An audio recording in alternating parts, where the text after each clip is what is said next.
Hello, Taylor Elwood here, and I'm your mad scientist and magical experimenter. And today I want to talk about the pop culture power of place. Now, I'll admit I have a bit of an ulterior motive because my new book, Pop Culture Magic Systems, is coming out in August, and so it's available now for pre-order. In fact, you can find the link below. Um, but one of the reasons I'm also talking about is because I did see that someone posted in the Pop Culture Magic Facebook group about, is place significant in pop culture magic? And I think it actually is.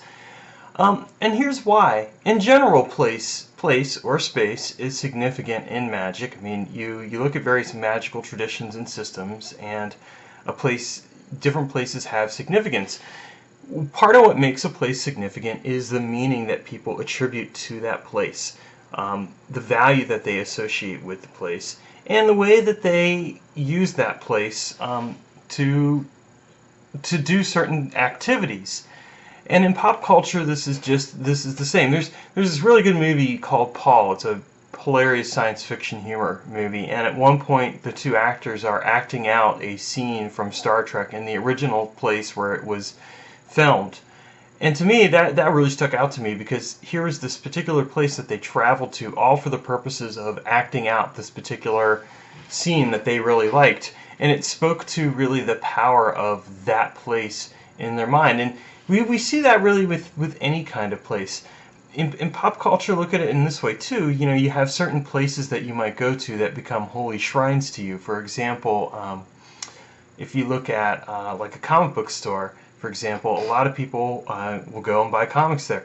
That trip to the comic book store and the comic book store itself isn't just a place to buy comics, though. It's a place where you're actually communing and connecting with the pop culture spirits that are significant to you if you read comic books.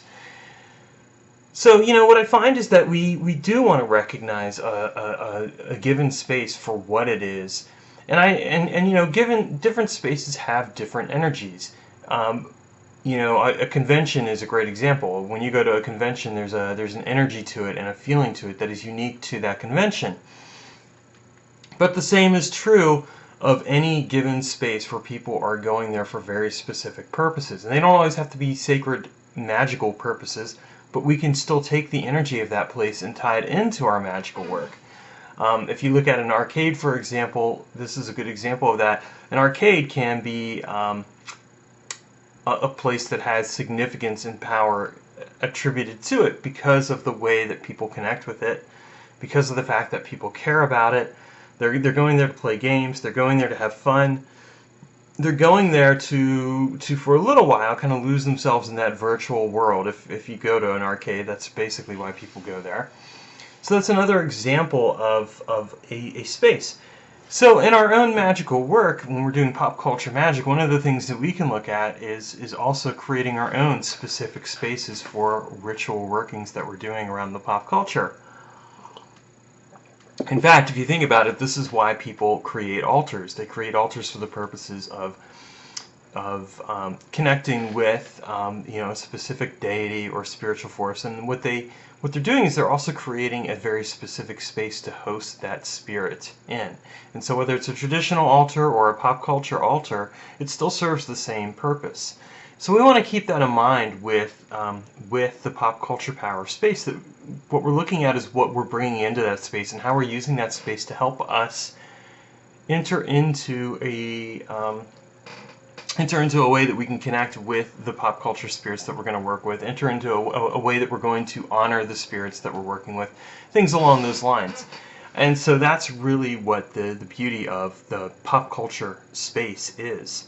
And it's something that we can intentionally create. Like, for example, one of the things that I like to do is if I'm going to do a working with, say, Batman, for example, I'll take the Batman DVDs from Batman the Animated Series, or an action figure, or comic books, or what have you, and I'll use those and actually make those into a central altar that helps to set up the space. Because what am I doing? I'm taking these artifacts that have this given association with Batman, and I'm using them to create the space.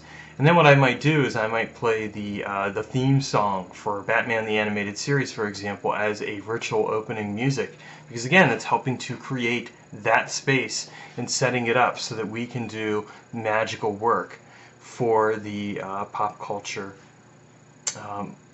spirit of Batman.